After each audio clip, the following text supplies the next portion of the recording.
Buenas noches. Hoy les voy a mencionar sobre la Apología de Sócrates. ¿Qué es la Apología de Sócrates? Esta es una obra de Platón, la cual forma parte de los primeros diálogos de este. Aunque no existen obras de Sócrates, su pensamiento filosófico se conoce gracias a lo que escribieron los discípulos sobre él. En este libro, Platón pone de manifiesto el diálogo que pronunció su maestro Sócrates ante los jueces, cuando éste fue llevado y condenado por corromper a la juventud, por no creer en los dioses. En esta vamos a encontrar interrogantes como quiénes acusaron a Sócrates y cómo éste se defendió de los cargos que le imputaban. Este diálogo lo podemos dividir en tres partes. La primera sería la acusación y la segunda sería la defensa y la tercera sería el presagio o, las profecías. La primera parte de lo que vendría a ser la acusación, tenemos que el acusado deja claro de que los cargos que le atribuyen no son certeros, ya que él también responde que aquellos que dan a entender que es un hombre peligroso por enseñar él a escondidas, dice el secreto, mantener escondidas, no ser público de enseñar estas teorías, sino que las mantenía era en secreto. Sócrates apunta el orden en el que va a llevar también el proceso de su defensa. De esta forma afirma que primero él va a responder a sus acusadores. Seguidamente, Sócrates, al no convencer al jurado, afirma él de que él no le teme a la muerte, y más eso asegura que confía plenamente en su verdad para ganar el juicio. Esto, sin embargo, a los acusadores encuentran culpable a Sócrates con 281 votos en su contra, frente a 220 a su favor.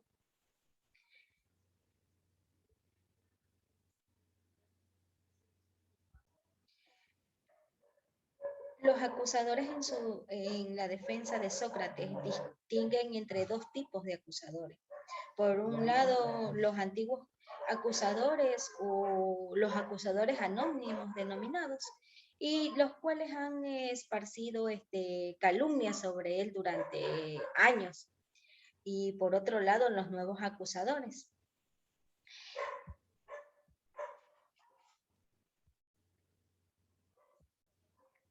En las primeras acusaciones, vemos, en las antiguas acusaciones, vemos a Sócrates que le dicen que es culpable por averiguar indiscriminadamente lo que acontece en la tierra y en los cielos, por hacer triunfar la meta causada por enseñar a otros lo que él hace de estas acusaciones nuevas.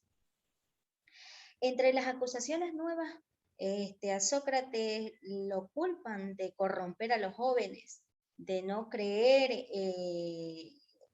en los dioses, y los cuales creen en la ciudad y de sustituirlos por las divinidades nuevas.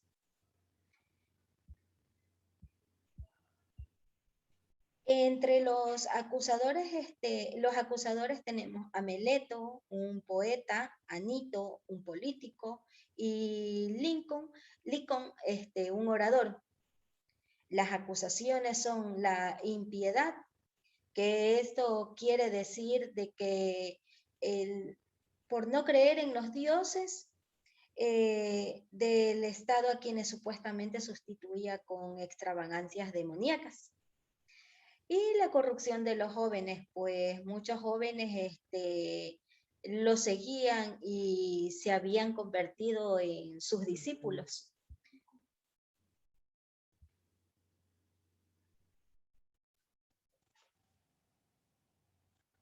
Ante las acusaciones, aunque Sócrates alude a los acusadores anónimos, las imputaciones que le han llevado a juicio, y estas han sido las de los tres nuevos acusadores, quienes curiosamente representan a los gremios de Sócrates. Venía criticando los poetas, los políticos y los oradores, así como por boca de Mileto se dan a conocer las dos acusaciones ya mencionadas. En su defensa, en la defensa de Sócrates, es curioso, para su defensa, Sócrates no trata de pedir, en su defensa Sócrates no trata de pedir perdón ante los jueces, más bien utilizaba palabras para explicar a los jueces por qué su forma de hacer puede ser beneficioso para todos. Aunque finalmente Sócrates es condenado probablemente porque consideraron que su actitud era soberbia, realmente el acusado no traicionó sus principios que defendía en vida. Asimismo, en algún momento durante el juicio, da a entender que no teme él a la muerte. Pero aquí nace una interrogante. ¿Cuáles son las réplicas que Sócrates utilizaba en su defensa? Estas podrían describirse como algunas ideas que en el texto se persiguen o se buscan. La alusión a los sofistas, una de las calumnias que fueron lanzadas hacia Sócrates fue precisamente la de corromper a la juventud mediante sus enseñanzas públicas llevadas a cabo en secreto. También lo acusaban de mezclar las cosas divinas con las terrenales. Por eso, para muchos, Sócrates era un hombre peligroso. En su defensa, el acusado admite que sus enseñanzas no son como la de los sofistas. Sus coetáneos, los cuales exigían un pago por sus enseñanzas, asimismo afirma que jamás se ha involucrado en temas divinos. Como siguiente punto encontramos en esta parte el oráculo y la sabiduría. Sócrates se presenta cuál puede ser el origen de las calumnias que se han propagado contra él, para lo que responde que su mala reputación de llevarlo a este juicio se debe a la sabiduría que aparentemente existe en él. Aunque Sócrates no se da por sabio, en cambio pone como ejemplo al oráculo de los Delfos. Según explica su amigo Cherefón, preguntó al oráculo si había un hombre más sabio que Sócrates. Y esta respondió después que no. Después, en cambio, Sócrates, convencido de que no podía ser el más sabio, decidió investigar entre los gremios qué representaba la sabiduría. Él dialogó con políticos, con poetas, con oradores, y él afirmó que todos creían saber más de lo que realmente sabían. Establece así una comparativa entre estos y él. Pero esta es la diferencia, que él cree saberlo aunque no sepa nada, y yo, no sabiendo nada, creo no saber.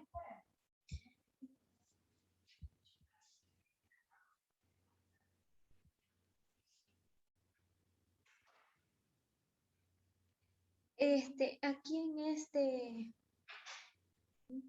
encontramos también la esencia de la actividad filosófica de Sócrates. Al menos eso lo expresa su discípulo Platón. Para Sócrates, la verdadera sabiduría residía en el conocer que no se sabe nada. El método filosófico para poder alcanzar el verdadero conocimiento, se basa en lo que se conoce como ironía socrática, es decir, un sistema que consistía en buscar la verdad mediante un diálogo. Por eso Sócrates realizaba una serie de preguntas a los interlocutores, y a través de estas cuestiones les ayudaban a entender que en realidad él no sabía nada. Eh, Al interrogarlo a Meleto, decía Sócrates, se dirige directamente a lo que es Meleto para examinar la acusación en la que él afirmaba que el filósofo corrompe a la juventud. Para ello, Sócrates le pregunta: ¿quién sabe o quién hace mejores a los jóvenes? Tras una serie de preguntas llegan a la conclusión de que todos hacen mejores a los jóvenes, excepto Sócrates. A lo que finalmente el filósofo destacaba que no es más bien al revés, que la mayoría no sabe tratarlos y solo unos pocos son capaces de hacerlos mejores. En las reflexiones finales sobre podemos decir que si Sócrates hubiera rogado una compasión a los jueces, o a las personas que lo juzgaron, ¿se hubiera librado de la muerte o hubiese saldado su pena con el exilio? Sin embargo, él no lo hizo, prefirió reflexionar sobre el que él no le temía la muerte. Y así Sócrates mantuvo una postura racional frente a su deceso. Él afrontó la muerte como un mal y prefirió asumirla como un bien.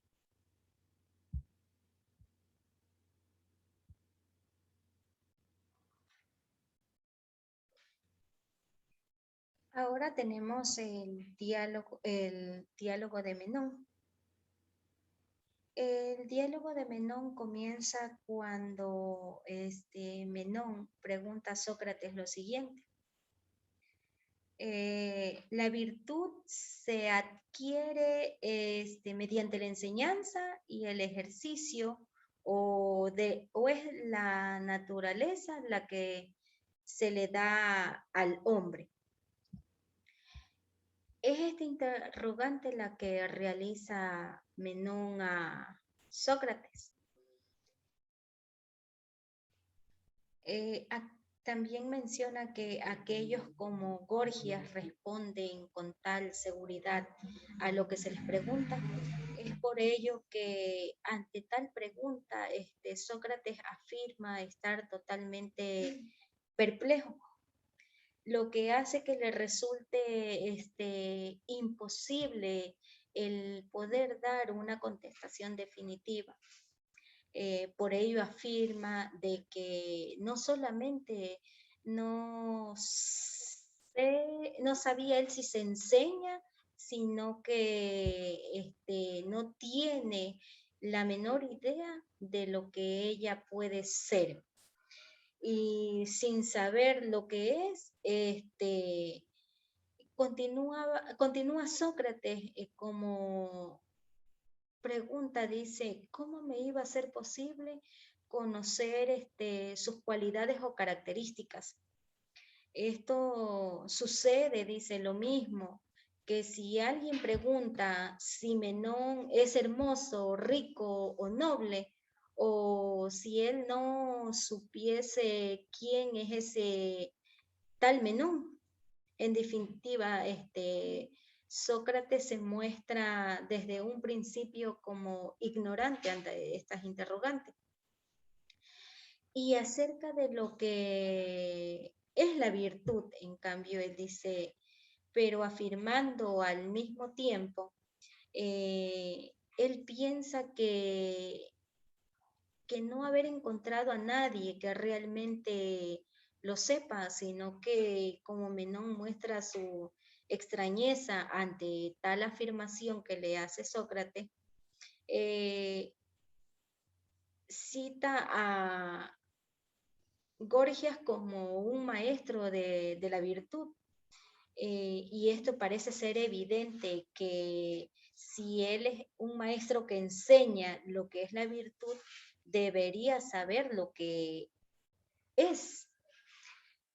Aquello que enseña Sócrates, ruego a Menón que le recuerde lo que Gorgias decía sobre el tema de la virtud, o que le cuente lo que el mismo Menón piensa sobre tal tema y que defina lo que él considera que es lo que es la virtud.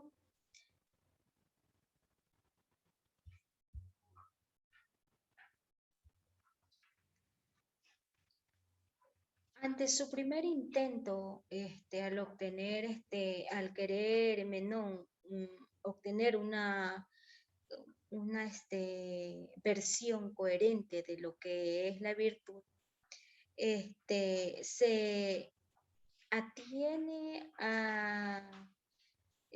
o se rige de una convención distinta para el hombre, para la mujer o para el niño, etcétera. Él dice que consiste en estar en posición de administrador los bienes de su patria y administrando, hacer bien a sus amigos y mal a sus enemigos, procurando por su parte evitar todo sufrimiento.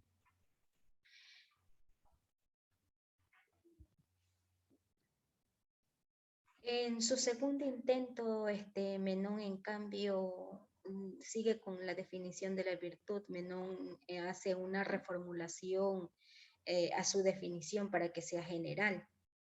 En cambio, aquí dice que es la capacidad de gobernar a los hombres.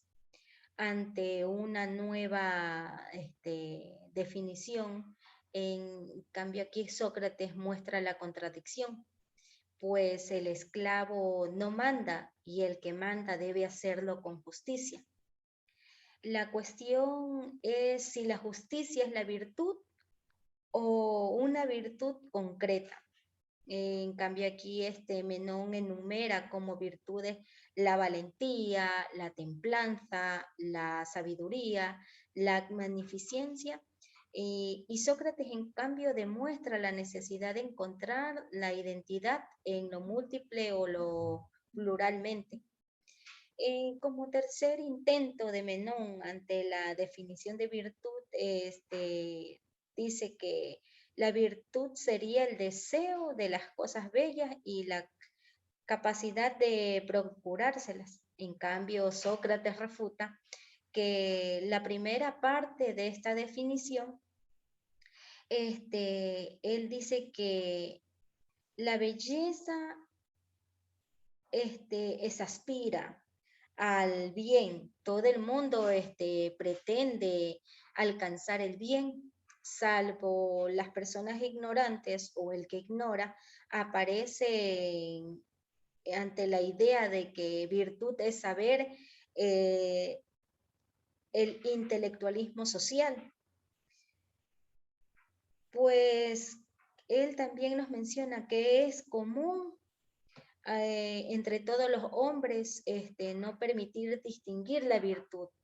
Y las diferencias se dan en la segunda parte de la definición, que es la capacidad de procurárselas.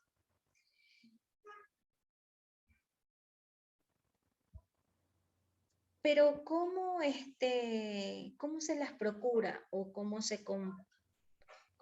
procurar los bienes para ser justos o injustos? Aquí esto tampoco nos permite descubrir lo que es la virtud. Uno acepta que la virtud es una capacidad de procurarse bienes con justicia, y se confunden en conjunto con el todo.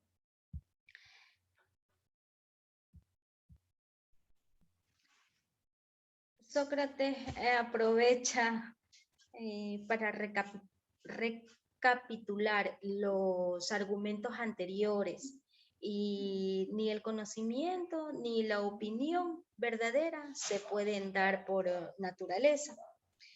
Y la virtud tampoco es enseñable. Aquí, en cambio,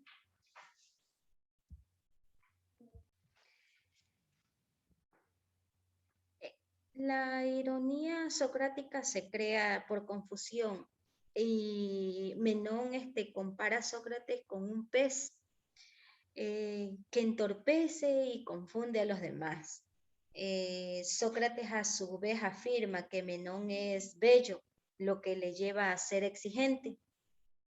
En esta parte, la virtud es algo que nos dirige bien, correctamente en la acción, pero no puede ser la prudencia. Así que tendrá que ser la opinión verdadera, la de los políticos, no difieren a los adivinos y a los poetas, que afirman muchas verdades sin poder saber lo que dicen. Por eso se los considera hombres divinos. Y esto nos da una enseñanza de que la virtud no es por enseñanza ni por naturaleza, sino es un don divino. Aún así, se ha descubierto cómo consiguen los hombres esta virtud, pero seguimos sin saber qué es la virtud en sí misma.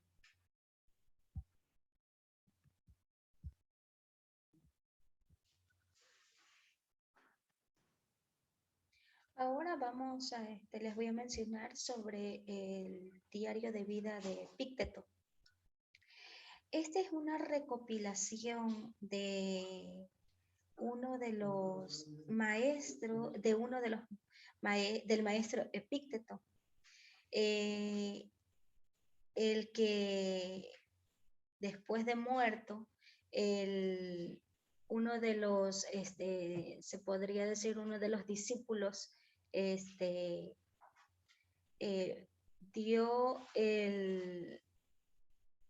hizo público estos relatos, considerado como este autor nos lleva fundamentalmente por una aplicación lógica de las estoas, derivadas de algunas cosas de las que ya existen en el mundo. Depende de nosotros, de las cosas que a veces dependen de nosotros y otras que no. Por ejemplo, de nosotros dependen nuestras acciones, nuestras opiniones, nuestras inclinaciones, nuestros deseos y aversiones. En cambio, no depende en lo que no es nuestra propia acción, por ejemplo, el cuerpo, los bienes, la reputación y la honra. Las cosas que dependen de nosotros son las que por naturaleza nada puede detenerlas ni obstaculizarlas. Las que no dependen de nosotros, en cambio, son consideradas débiles, esclavas, dependientes y sujetas a mil obstáculos. Y también están expuestas a miles de inconvenientes y enteramente ajenas. Manteniendo el principio según eh, entre solamente las cosas que nos competen y lo que depende de nosotros. No solamente nos consideramos libres por naturaleza, sino que nada de las cosas son realmente nuestras. Los deseos nos mueven del lugar elegido para vivir en tanto estemos sujetos a este deseo. La libertad no existe, sino el sentido de liberarnos de nuestras propias cosas, se puede decir, malas que hacemos. Es todo esto lo que hace énfasis en este diario de Epicteto y nos lleva a reflexionar que ninguno de los caminos es fácil. El autor de esto se considera prudente y nos hace ver lo bello del camino de lo que es el deseo y el mantenerse allí. También nos dice que por ejemplo, en Sócrates, él nos manifestaba que realizando las elaboraciones propias, el camino por el que invita no se logra sin el conocer a sí mismo, sino que es constante saber sobre sí mismo, que conlleva un saber sobre los otros. Por ejemplo, hay un sinfín aquí para poder leer y atravesar una enseñanza. A esto es a lo que el lector nos convoca a leer sus diferentes, se puede decir como subtemas que menciona aquí. En el primer subtema tenemos que defender en cuanto a todas las cosas que existen en el mundo, una depende de nosotros, otras no.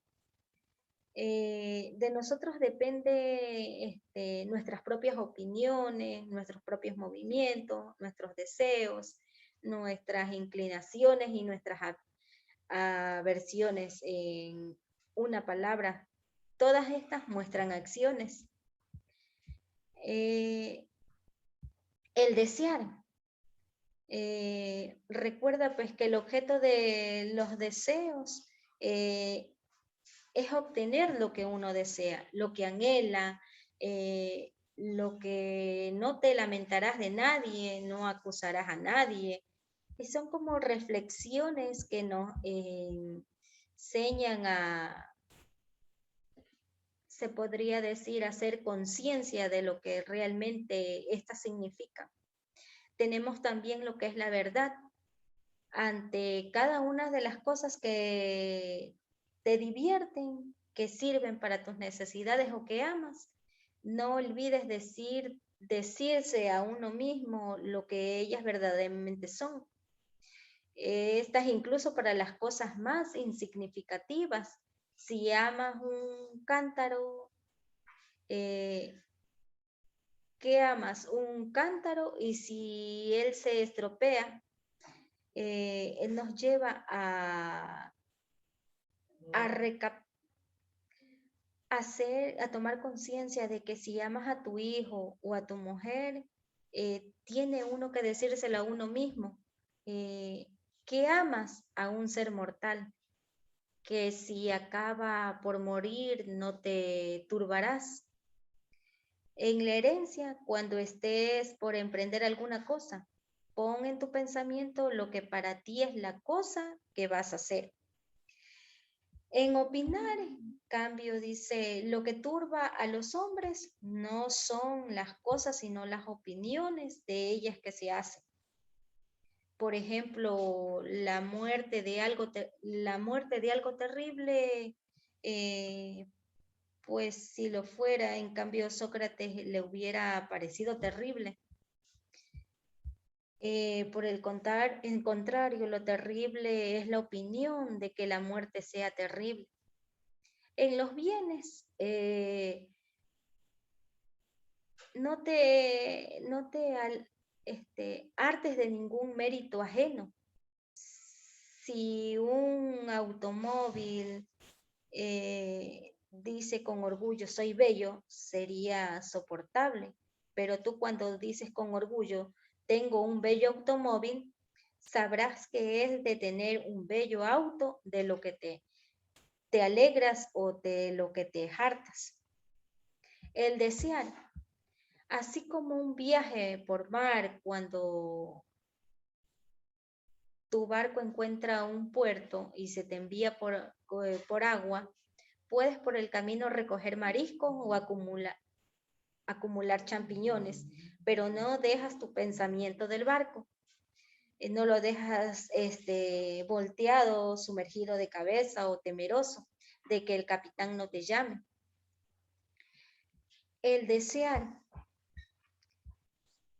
No pidas las cosas que lleguen como tú las deseas, sino deséalas como lleguen y prosperarás siempre. Estos son unos de los pequeños fragmentos de vida que están en el diario de Epíteto, los que nos hacen reflexionar de todo las palabras claves que nosotros necesitamos para tener una vida, se puede decir, plena y sin atogamientos. Gracias, esa fue mi presentación de los 3 libros.